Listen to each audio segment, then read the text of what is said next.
दोस्तों ये है कॉम्पैक्ट ड्राइवर।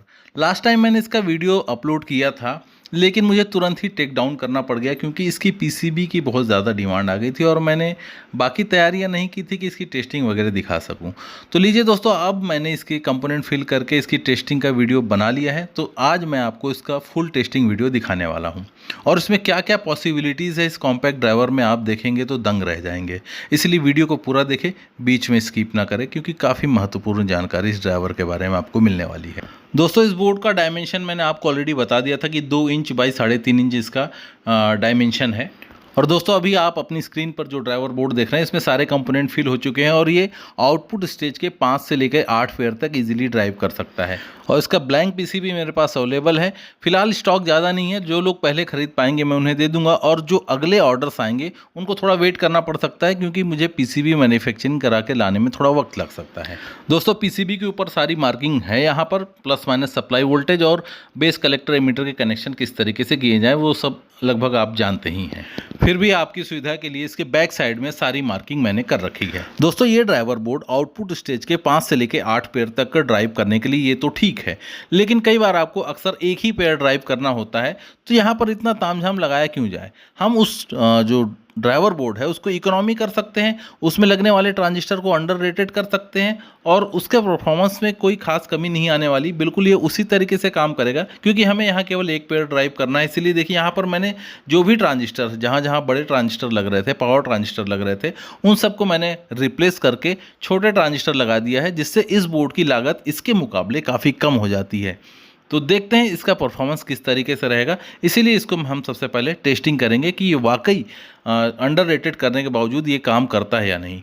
और इसके साथ साथ देखिए यहाँ पर अगर आप TFT यानी ट्रिपल एमीटर फॉलोअर सिस्टम बनाना चाहते हैं, तो आप ड्राइवर स्टेज के ये ट्रांजिस्टर रिप्लेस करके, यहाँ पर C5198 एंड 1941 लगा हुआ है, तो आप उसे रिप्लेस करके TIP 142 एंड TIP 147 भी लगा सकते हैं। तो देखिए पॉजिटिव साइड में TIP 142 है एंड निगेटिव साइड में TIP 147।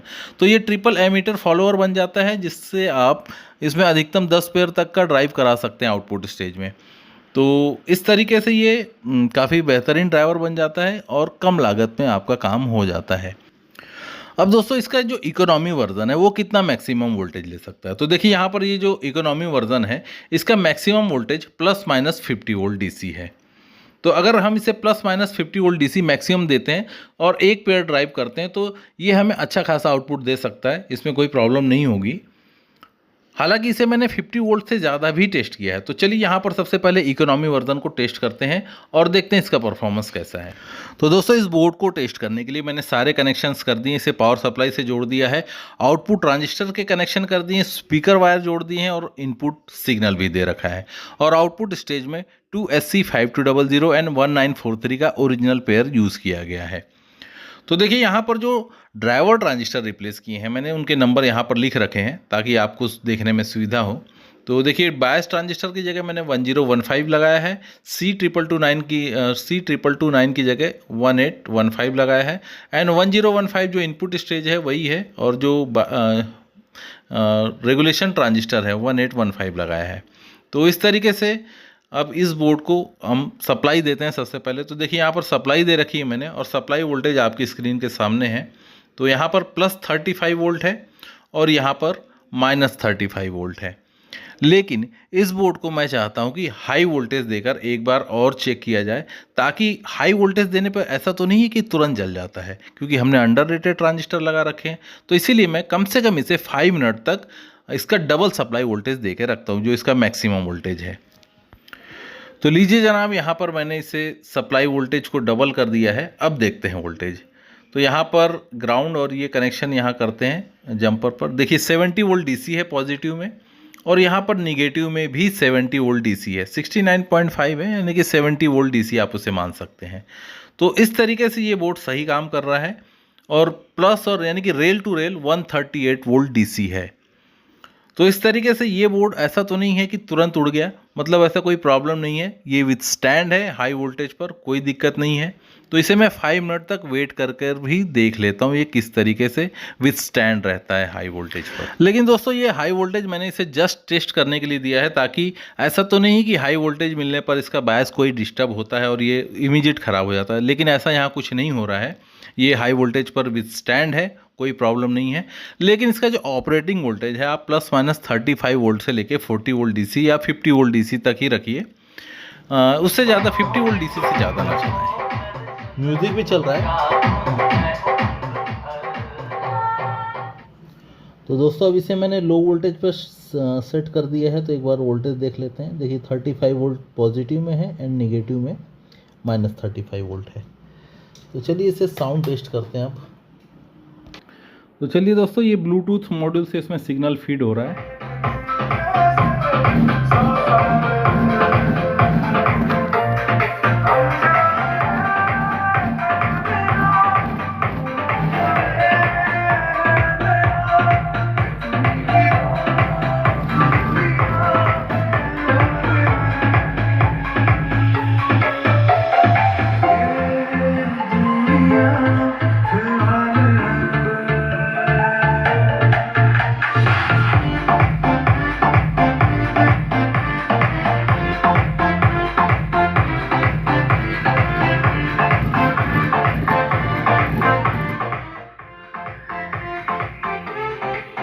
दोस्तों पूरा टेबल वाइब्रेट करने लग रहा है। इसके बाद हम इसके ऊपर लोड रेजिस्टेंस भी लगा कर देखते हैं वो कैसा परफॉर्म करता है।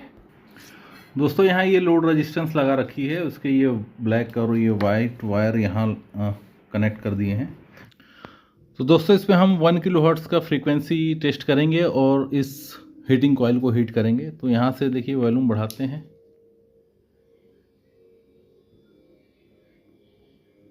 1 किलोहर्ट्ज़ की फ्रीक्वेंसी और कुछ हीटिंग कॉइल में से स्मोक भी निकल रहा है।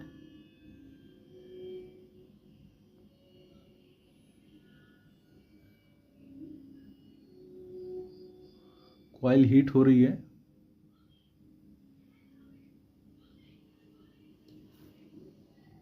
पता नहीं शायद आप देख पा रहे हैं कि नहीं, एक्चुअली रेड कलर हो गया है। ये देखिए पूरा हीट हो रहा है, मतलब 4 ओम का लोड है, काफ़ी बढ़िया हीट हो रहा है। उसको कम करते हैं वॉल्यूम, देखिए अभी हीटिंग ऑफ हो गया है। वॉल्यूम जैसे बढ़ाएंगे फिर से हीट होने लग जाएगा। ये वॉल्यूम बढ़ाया,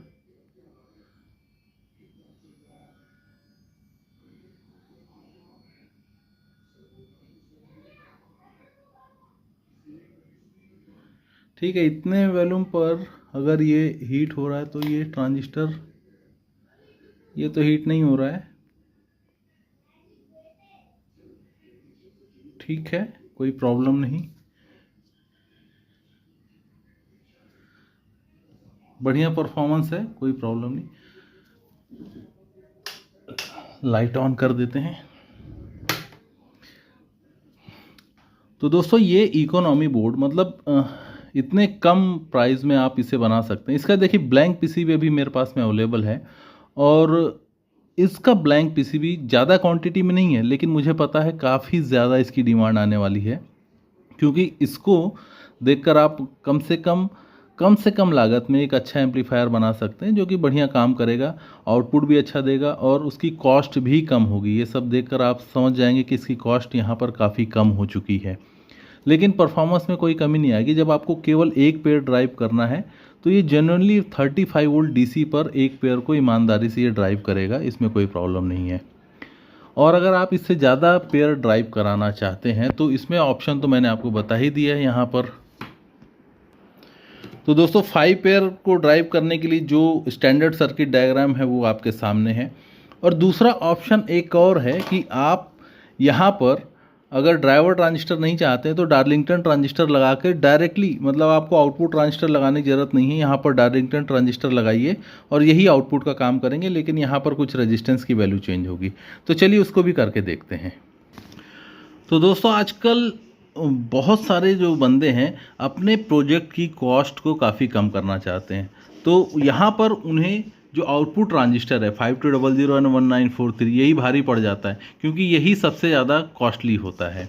हालांकि ड्राइवर बोर्ड तो कम कर सकते हैं, लेकिन इसके लिए क्या करें, तो इसका भी सॉल्यूशन मैंने निकाल रखा है।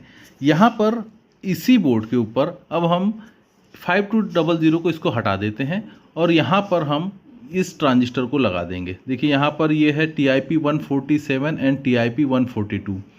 ये भी ट्रांजिस्टर आसानी से मार्केट में मिल जाता है, और आपको बता दूं कि इस ट्रांजिस्टर के अंदर डुप्लीकेसी नहीं है अभी तक, यानी कि इसके डुप्लीकेट मॉडल नहीं मिलते हैं, क्योंकि इसकी जो लागत है वो काफ़ी कम होती है। लेकिन ये जो ट्रांजिस्टर है 2SC तोशिबा के जो ट्रांजिस्टर है, ये ओरिजिनल ढूंढना मतलब बहुत बड़ी समस्या है लोगों के लिए, क्योंकि लोग ओरिजिनल इसको पहचान ही नहीं पाते हैं और रिलायबल सप्लायर भी उनके पास में नहीं होता है। तो इस समस्या से निपटने के लिए हम इसको हटा देते हैं, इसको रिप्लेस करेंगे और इसका इस्तेमाल करेंगे। तो इसका इस्तेमाल करने पर ये बोर्ड किस तरीके से परफॉर्मेंस करता है वो देखते हैं। तो देखिए ये वाला बोर्ड तो अभी हम हटा देते हैं। तो इसके लिए करना क्या होता है, जैसे ही अगर आप डार्लिंगटन ट्रांजिस्टर लगाते हैं तो ये जो 1015 है और ये 1815 मतलब जो ड्राइवर ट्रांजिस्टर है, यहीं पे डार्लिंगटन ट्रांजिस्टर लग जाता है। और ये जो रजिस्टेंस है यहाँ पर 100 ओम 1 वाट, ये जो 5 पेयर चलाना है तो 100 ओम 1 वाट की लगती है, और ये ड्राइवर ट्रांजिस्टर लगते हैं। तो इसकी जगह लग जाएंगे TIP 142 एंड 147, और ये 100 ओम की जगह लग जाएगा 0.335 वाट। तो यहाँ पर एक प्रोटोटाइप तैयार है। तो ये देखिए यहाँ पर मैंने क्या किया है कि डार्लिंगटन ट्रांजिस्टर यहाँ पर लगा देंगे, ये जो ड्राइवर ट्रांजिस्टर इसकी जगह, और जो 100 ओम की रेजिस्टेंस थी यहाँ पर मैंने 1 ओम लगाया है। यहाँ पर 0.335 वाट भी लगाई जा सकती है। तो फिलहाल 1 ओम लगा हुआ मुझे मिल गया, तो इसको मैंने लगाया है। तो आप यहाँ 1 ओम से लेके 0.335 वाट, 0.225 वाट, 0.475 वाट, 0.5 ओम 5 वाट, ये कोई भी लगा सकते हैं, इतनी जितनी मैंने आपको बताया लिस्ट से। तो अब यहाँ पर हम लगा देंगे डार्लिंगटन ट्रांजिस्टर इस जगह पे, और इसे डायरेक्टली यहाँ से अब स्पीकर चलाए जा सकते हैं। तो चलिए इसके ट्रांजिस्टर कनेक्शन मैं कर देता हूँ। तो दोस्तों इस तरीके से कनेक्शन हो गए हैं। निगेटिव साइड में TIP 147 और बेस कलेक्टर एमीटर इस तरीके से, ये बेस है, कलेक्टर है और ये एमीटर है। और सेम ऐसा ही इस साइड में TIP 142, ये वाइट वाला बेस, बीच का ब्लैक कलेक्टर और ये एमीटर। अब स्पीकर का वायर हम वहीं से उठाएंगे जहाँ पर SP लिखा हुआ है और ये SP लिखा हुआ है। तो स्पीकर का वायर भी जोड़ देते हैं और सप्लाई का वायर जोड़ देते हैं। तो दोस्तों अभी ये केवल डार्लिंगटन ट्रांजिस्टर पर ऑपरेट हो रहा है। ये स्पीकर वायर हमने यहाँ जोड़ रखे हैं और पावर सप्लाई यहाँ से इधर दे रखी है। तो चलिए साउंड बढ़ाते हैं।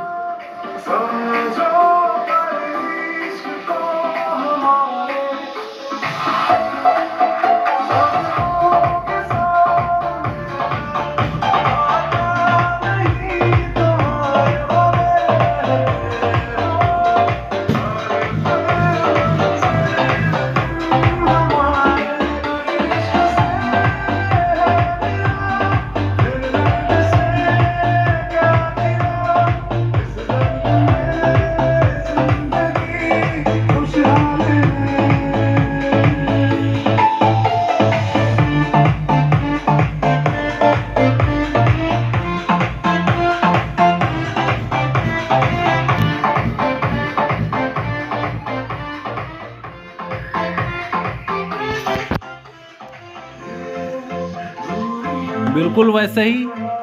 तो दोस्तों एक ही सॉन्ग को मैंने इसलिए चलाया ताकि आप कंपैरिजन कर सकें कि दोनों में क्या फ़र्क है। तो मुझे तो सब ठीक लग रहा है, कोई फ़र्क नहीं है।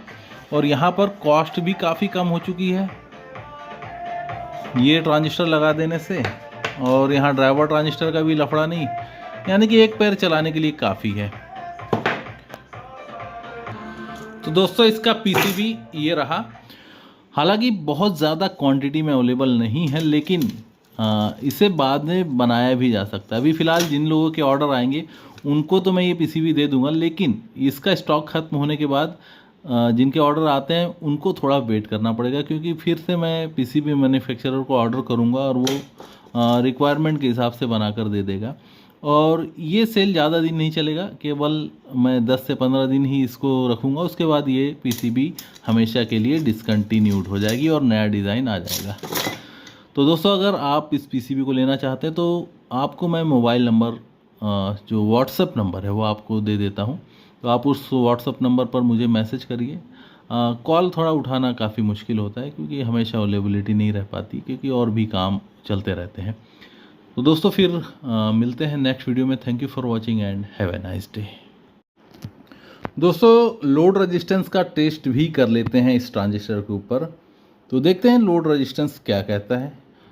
हीट होना शुरू हो गया है, स्मोक भी निकल रहा है।